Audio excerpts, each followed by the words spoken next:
Okay, today I'm going to do a 5-year review of owning my Chrysler Pacifica Touring L.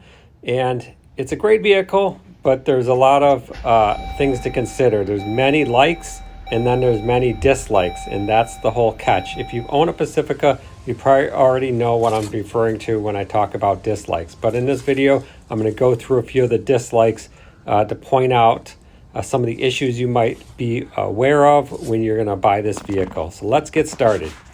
Okay, I got my 2018 Pacifica. It's a Touring L, which means leather. It's really well loaded out. I really enjoy the vehicle. It actually drives great. I have a Honda Odyssey that's a 2022, and this actually drives so much better.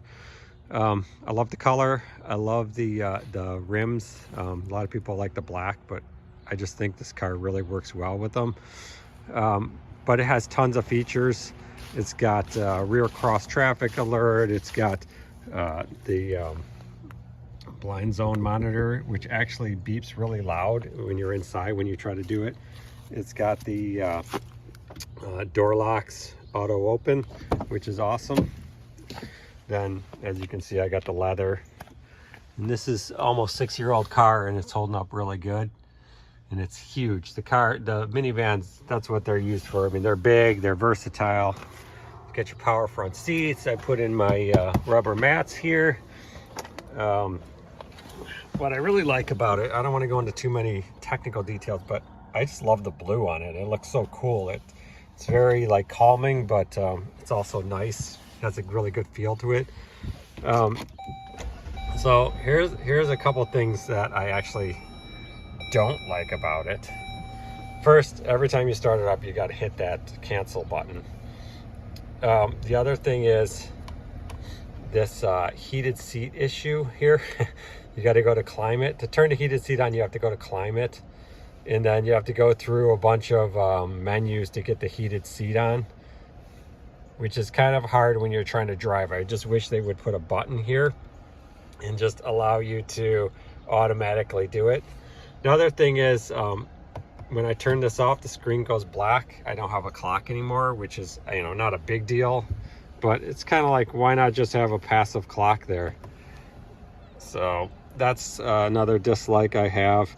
Then coming around, here's really weird. You have this kind of a large center console, but the storage is only right here. You would think there's something underneath it, and there's not.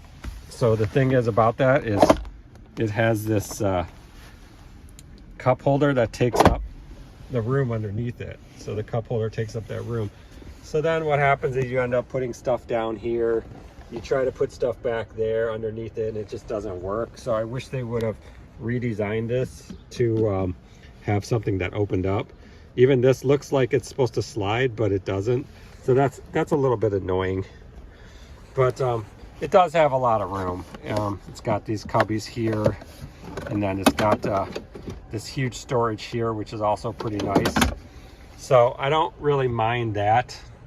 A couple other features on the L. It's got the garage door feature. It's got this cool, it's hard to see there. It's got the secondary mirror, so it's kind of fisheye, so you can see all the way back if you got kids. It's got the glasses holder, which is also really nice. And then here's another tip for y'all. If your sliding doors aren't working, it's probably because you hit this lock, and it'll lock it out from all the controls except for up here. So if you ever have problems with that, just remember that, hey, maybe I clicked that by mistake, which is really easy because it's such a large, oddly large button. So just be aware of that. So we got the 3.6 Pentastar. And a lot of people ask, what are the common issues with this? Well, there's a couple. First, the auxiliary battery in the main battery here. Auxiliary battery is going to kill your main battery at some point, so make sure that this battery doesn't get too low. And one way of you knowing when it's low is your stop start feature will start throwing up alerts and flags like it's not working, and that's mostly what the auxiliary battery does. The other issue is the oil filter housing, which is, I pan out here, which is right here.